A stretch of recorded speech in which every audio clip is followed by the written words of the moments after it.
Vacation is over and it is so nice to come back home. It's like a bittersweet feeling, but finally I can put my apron on and start cooking. So today's video is going to be a little bit longer, but I could not make it shorter. I have so many good recipes for you. I mean, it is a time to come back, and I guess I was like overwhelmed with all the vacation. So first I'm going to start with this recipe with this chicken. So you have to just make sure it's all good inside and make it straight, and we are going to cut off that spine from that chicken. And I don't know if it was my scissors or that chicken was hard bones, but I had some hard time doing that, but finally made it. And also make sure you cut a little bit of those especially small pieces of the wing, because that wing it's going to be a kind of like too quickly being done. I don't want to tell you right away what I'm going to do, or you know what, let me spill the message before you see it. I'm going to prepare a smoked chicken. Yes, you heard me well. So cut off this little piece of the wing, one and the second one, because this is going to be way too quickly done and you don't want that to be too dry. And then finish up cutting totally the spine of that chicken. And those little pieces that you just cut it off, do not toss them. Put them in a separate bag and freeze them, and next time when you're making delicious soup, you can use them as of the base of the soup. It's extra for you. Then I cut off some extra pieces of the fat that I don't want it, and in a bowl I put it black pepper, vegeta, and salt. Why I'm doing that is because I do not want to pull out from each container the spices while I'm touching the chicken. I'm kind of very picky about that, because in my opinion the chicken has a lot of kind of like a salmonella on the top of it, and you have to protect your kitchen from it. So just spice the chicken on both sides as much as you can, and you can put any spices you want. I just wanted the basic ones because I'm going to use this chicken meat after being smoked into a salad, and I did not want it to have any extra recipes, and I had a hard time to open this bag with one hand. I don't know why. So I put it into the Ziploc bag, and then I put it in another one to protect my kitchen from any spillage from that chicken, and leave that chicken overnight in your refrigerator. This way the spices will go on into the chicken and give you this amazing taste. And like I said, use whatever you like. You can use even spicy spices, so it can be used anything on it. And let's have that done, and let's clean the kitchen after the chicken, because I cannot have not cleaned countertops after the chicken being used. And we're going to move on with another recipe in a second. And for cleaning my countertops, I always use the only one thing that I know it's really working on the countertops. I'm going to link that in the description below.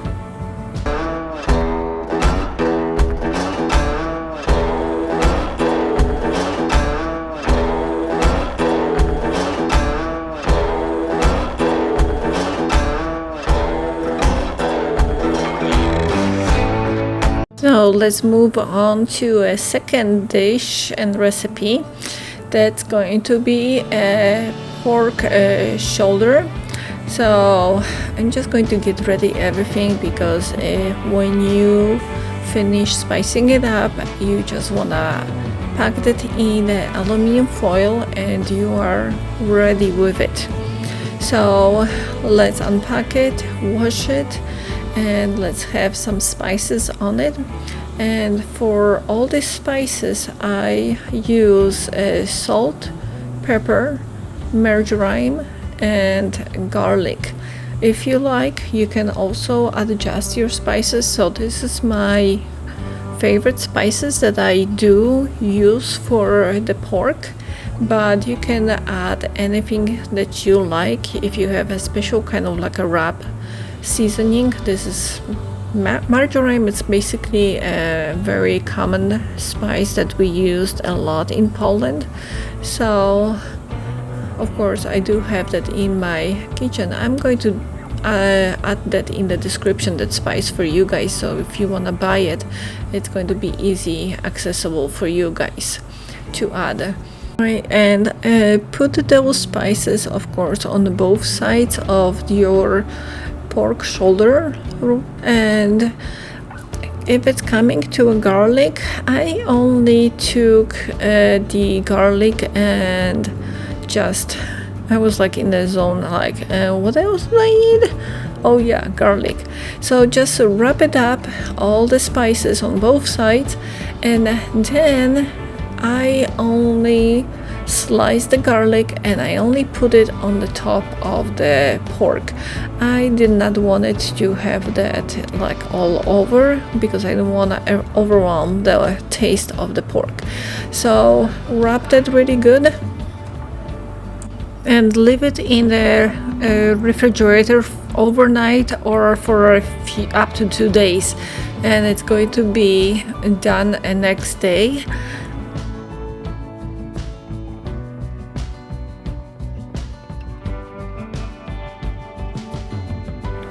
Alright, let me start the morning with amazing Earl Grey. I'm going to link that Earl Grey in the description. And let's do the smoked chicken. So the smoked chicken is, oh my god, like I was like, okay, let me try. I actually only smoked either salmon or a sausage. I never did the chicken, and that recipe is a bulletproof, in my opinion. So let's pull it out of the chicken. Good that I double foiled it. I'm like with this plastic because it was leaking a little bit, and I hate in the refrigerator leaked chicken juice. It's disgusting, I'm sorry. So number one thing for putting those hooks, make sure that they are like hooked under the bone, that is going to hold the hook in, because when the chicken has a fresh meat it will hold the hook, but the moment when the chicken is in the smoker, it might rip off through the meat, and you not wanna miss, the chicken to fall down or anything happen to it. So this is what I'm doing. I am finding out the perfect spot for that hook. So with the second one I had to go a little bit lower because I couldn't find the same kind of like a bone that would be holding on really good, and that was me testing if the chicken is really holding. And the second thing, I always put the temperature probe into the thickest place of the meat, and this part is the chicken breast, so I can check it out when the meat is ready. Alright, let's put that into the smoker and let's keep it on. I think I had it smoked for about like 2-3 hours. So what I did, I put the chicken on the smoke temperature 275 for about 2-3 hours, and then after these 2 hours, when the temperature was set, I placed the chicken on just a smoke. And in between time, I had a dill in my kitchen, in my refrigerator, so I decided to cut the dill, place it in the container, and just keep that in the freezer. This is the best way to have a dill in your kitchen all the time. So this way you don't have to worry that it's bad or good. And other pieces of the dill, I'm going to keep it in a zipper bag, and I'm going to also put them into the freezer so I can use them for any kind of soup. Alright, so the chicken is ready, and let me start pulling the meat apart. And I don't use the skin because skin is kind of rough from that chicken in a smoker. So let's pull that meat apart and cut that in a small cubes and place that in the bowl. So depending on how much salad you want, this is how much meat you're going to use. If you do not want to use more than that, you can use the chicken to any other things, or you can basically freeze it and use that chicken for another salad if you like that kind of salad that I'm going to make. Next, let's have the pineapple from the can and the ring ones, but the trick for that salad is make sure you squeeze the juice from that pineapple. If not, that salad is going to be very watery. And then cut this pineapple in the cubes, add green onions and corn, and just make sure you have equal amounts of chicken and all the ingredients. And then add just the mayo and mix it, and you can cover it up and leave in the refrigerator for a few hours, and it is such a good salad. And yes, I didn't add any salt or pepper, you don't need it. That chicken was spiced up really good.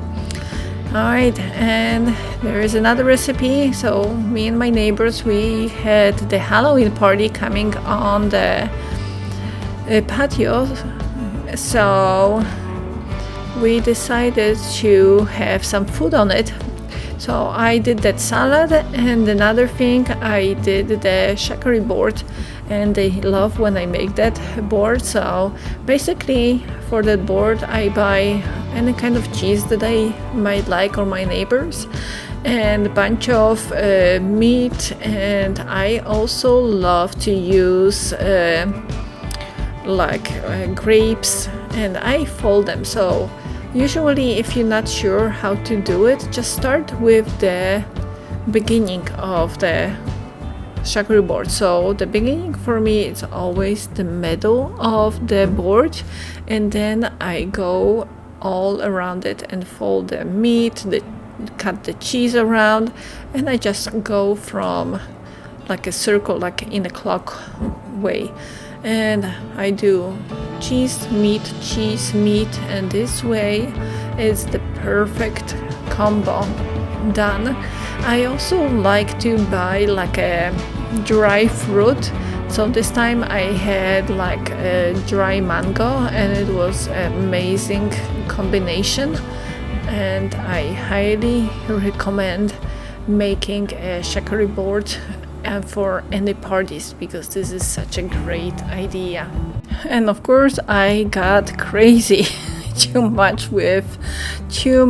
of the meat and cheese. Oh my god, I don't know what I was thinking when I was going to the store and buying all of that. Like, I can fit all of this on that board.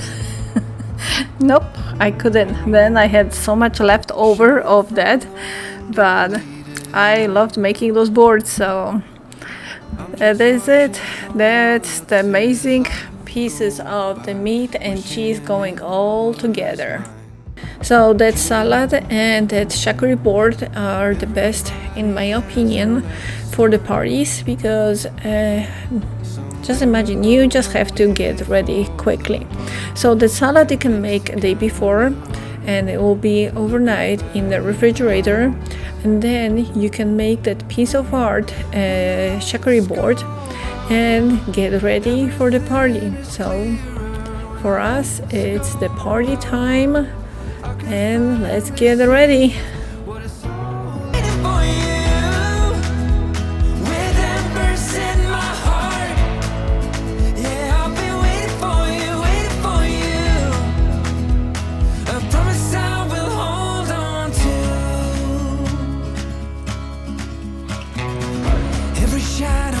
Your name, silent tone, through the corridors of memory, where love was sown. Oh, this dusty road you wander, a path I can't partake. But when the miles have worn you thin, this love will be your way.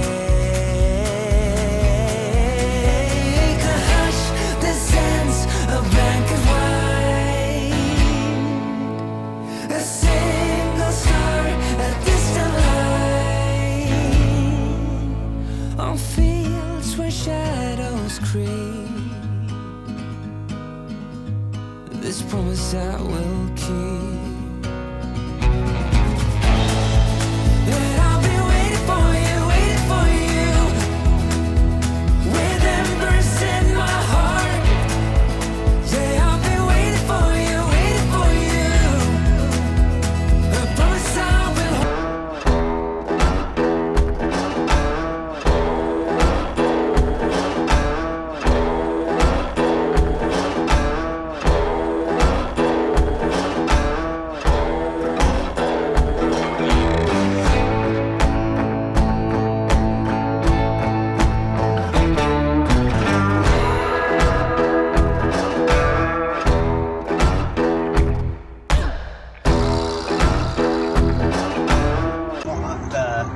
Cloth, put it over my back and hold on to it. Oh, there's spiders in here? No!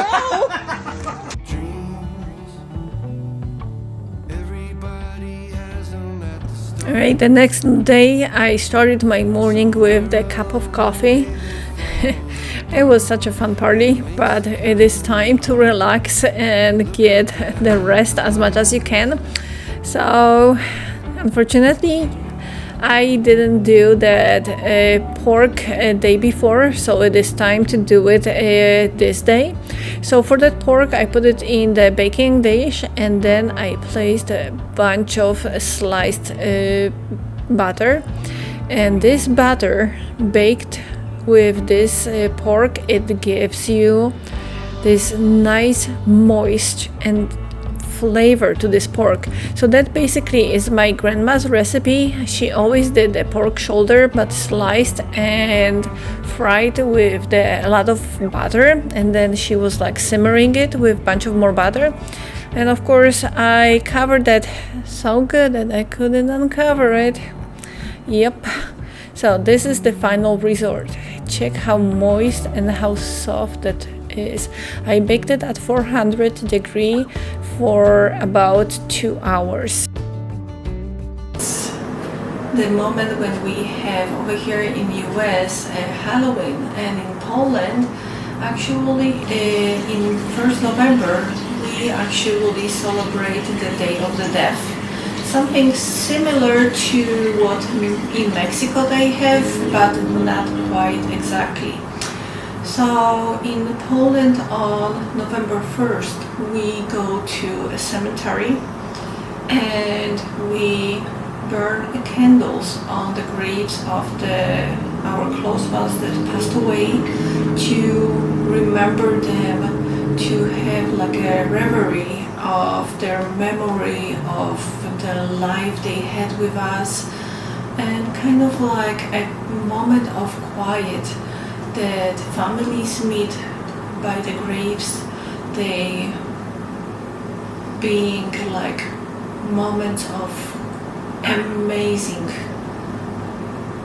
energy. I'm like, I don't know, it's kind of hard to describe what it is about the Day of the Deaf in Poland, but it is amazing. I don't know. And then on the evening when you go home, like my house in my town, it's situated not quite close to the cemetery. It's like a 2 kilometers, like maybe 1 mile. But on the evening when you peek through the window, you see this reddish kind of like a oval circle of the lights of like a kind of like a burning candles. It gives this kind of like amazing perspective of how many candles on how many graves is burning on this time. It's not a fire, it's just the candles to remember those and give them a light so they could move on to the happiest place, hopefully. And over here, Halloween, that's really cool thing, especially for kids. Adults might have the parties. And do we have a parties? Do we celebrate Halloween in Poland? Not really. It's coming right now. I can see the trend that comes to Poland from USA, but not everybody is having that kind of trend, at least not yet. I've seen quite a lot of people doing it, but it's not the same as of here. Poland is more about the 1st November and going to cemetery. It doesn't matter if it's cold, if it's far, people will come over. If they have a main cemetery where most of the people are over there, they're going to go over there on the 1st November. If they are people spread it around from the family or friends, they will visit them a day before or day after, just to give them a respect and remember them. That's what is about Poland. And I will try to find like pictures maybe. I don't have them in my family memories because we don't do that, but maybe I can find some of them for you and post them over here so you can see what it is about and how it looks like. And thank you so much for watching my channel. And for those who are new watching my channel, my name is Gosia. Over here I go by Maggie because it's so much easier for a lot of people at my work, but all my friends and family from Poland, they call me Gosia. And I just want to welcome you with all my heart and thank you for watching and being with me here today in this special day. Thank you so much. Beneath the starlit sky, our love's secret line, like leaves we soar so high. Beneath the moon,